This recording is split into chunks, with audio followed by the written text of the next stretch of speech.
Thank you.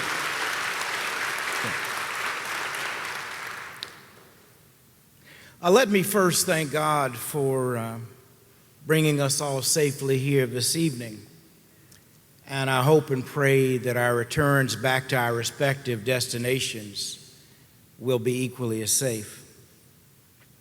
Thank you so much, Brother Keith, and I say Dr. Jennings, for that certainly warm introduction. It's certainly a special privilege to welcome each of you to Ebenezer Baptist Church, where my great-grandfather, my grandfather, my father, and his brother were pastors or co-pastors. A long lineage of, I should say, it started with Grandfather Williams, my grandfather's wife's father, and then my grandfather, Martin Luther King Sr., and then, of course, Dad came back to Atlanta in 1960 and co-pastored with my grandfather, and then when Dad was killed in 68, my uncle, A.D. Williams King, came from Louisville and co-pastored with my grandfather. Interestingly enough, his sons were only with him for a short period of time, because you know, of course, of Dad's killing in 68, but you may not remember that my uncle A.D. was mysteriously drowned in 1969. So he was only in Atlanta for a short period of time back with his father. It is certainly an extraordinary pleasure to lend support to the U.S. Human Rights Network, and to really, I'm honored to be able to be on this outstanding board. In supporting the network, I am by extension championing a domestic human rights movement. For the human rights movement in this country has been growing steadily over the past few decades. And today, the need for human rights protections is resonating with people from all walks of life. We certainly need organizations like the U.S. Human Rights Network to serve as the backbone of this movement. Now, I know that many of you have traveled perhaps great distances and come from difficult struggles to be a part of the network's 10th anniversary conference. But the first thing I think about is, as Nelson Mandela has transitioned, what is the greatest tribute that we could pay to the life and legacy of Nelson Mandela? And that is to really find a way to abolish all human rights issues all over the world.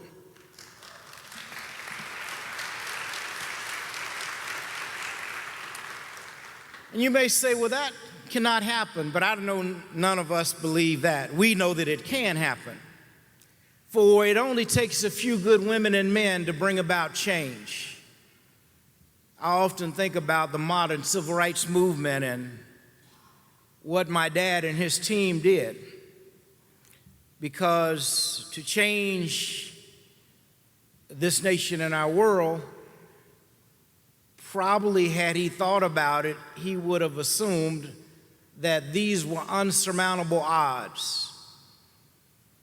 But it really was just a few good women and men. Now, while we observed the 50th anniversary of the March on Washington this year in August, which brought together over 250,000 people, most of the victories were just a few good women and men.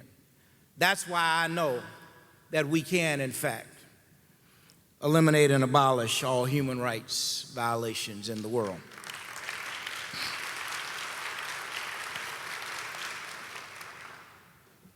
Before I go any further, let me actually commend and thank our chair, Cindy Soho, and also our illustrious executive director, Ajim DK, and for actually working with a team to put this conference together and all the work that has been done over the past year. In 1967, my father reminded the nation that we must move from an era of civil rights to one of human rights so that we may re-examine basic questions about where we want to go as a society. Today, with deteriorating economic conditions, growing inequality, and widespread human rights violations associated with the war on terrorism, and before it, the war on drugs, that call not only remains relevant, but is also imminent and necessary for our survival. Martin Luther King Jr. also said that while the next phase of our struggle is for human rights, it would be a more difficult phase because some of the rights we're struggling for are not enshrined in the Constitution.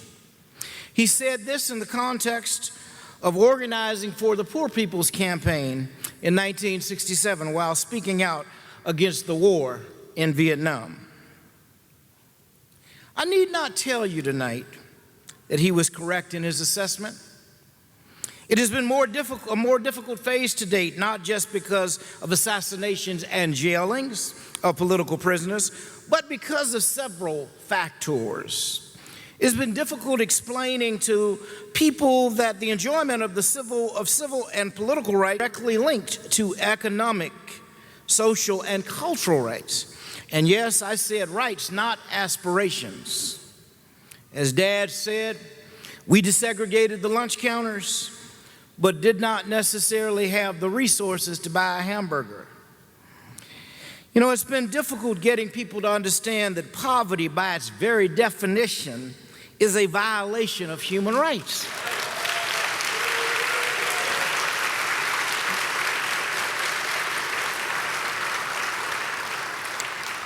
Because as the Universal Declaration of Human Rights states, everyone has a right to enjoy an adequate standard of living.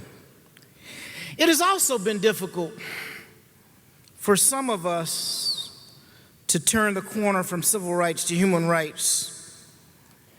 They didn't let my father turn the corner, but today a new generation of human rights leaders can pick up the mantle and get the movement really moving again. That's part of our challenge, quite frankly. It's been difficult because sometimes we have operated in silos, staying focused on our own specific issue. Sometimes even engaging in a sad and unfortunate game of stating or determining, well, who is really the most oppressed and exploited. It's been difficult to convince some that gross human rights violations are occurring every day right here in these United States of America.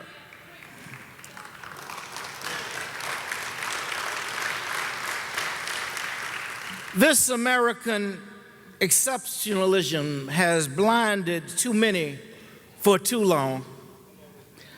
So I'm happy tonight to talk and welcome you to Atlanta, the human rights ground crew, 21st century activists, educators, and advocates, especially those of you who work tirelessly to defend and protect human rights and to make our country and even our world a better and more just place for all of God's children to breathe fresh air, drink clean water, have something to eat, have a place to sleep, have some decent work and a livable wage, and be able to live meaningful and productive lives.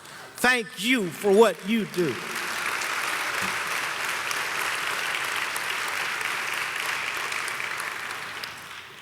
Now, during this conference, we perhaps will have homework to do, and hopefully by the end of the conference, we'll all know that. For if some of us are fighting racial profiling, mass incarceration, and police brutality, and you're focused on workers' rights, that's all right, because all of that's part of the same human rights movement. If some of us are fighting to stop the dreaded death penalty, and you're focused, some others, on an environmental justice, that's all right, because it's all part of the same human rights movement. If you're struggling for gender equality, equal pay for equal work, and to end violence against women, while others are focused on disability rights, that's okay, because we're all part of the same human rights movement.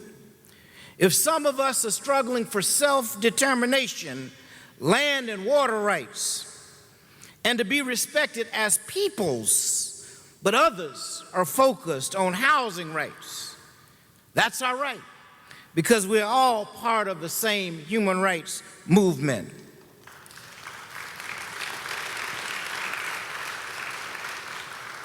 If you're struggling against backward, inhumane, racist, and militarized immigration policies, but others are not, that's all right. It's all part of the same human rights movement. If some of us are struggling for gay, lesbian, bisexual, transgendered rights, but others are focused on religious freedoms, that's all right, because we're all part of the same human rights movement.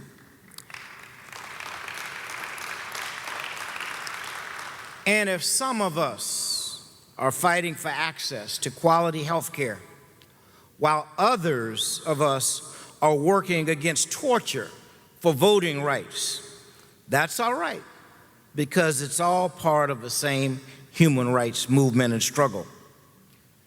Today, by working together in a new way, we will gain the power to make all things right. As the songwriter said, by working together, we can learn how to respect and love each other. But we have to work together to make it happen. The times are too serious, and all our peoples are hurting. I did say peoples. All our peoples are hurting. Unity, however, is the key to us building community and building an inclusive, peoples-centered human rights movement. We must organize and mobilize people of conscience all across this nation, people of all races, ethnicities, classes, genders, sexual orientations, immigration statuses, under the umbrella of one movement to collectively fight the ailments that continue to plague this country: racism, sexism, economic inequality, and militarism. A human rights movement is exactly the framework we need to collectively fight for justice and human dignity. So as I prepare to take my seat, I want to encourage you to remember, sisters and brothers, that the baton perhaps has been passed. I say kind of has been passed, because actually they really never truly passed the baton. You often have to just take it.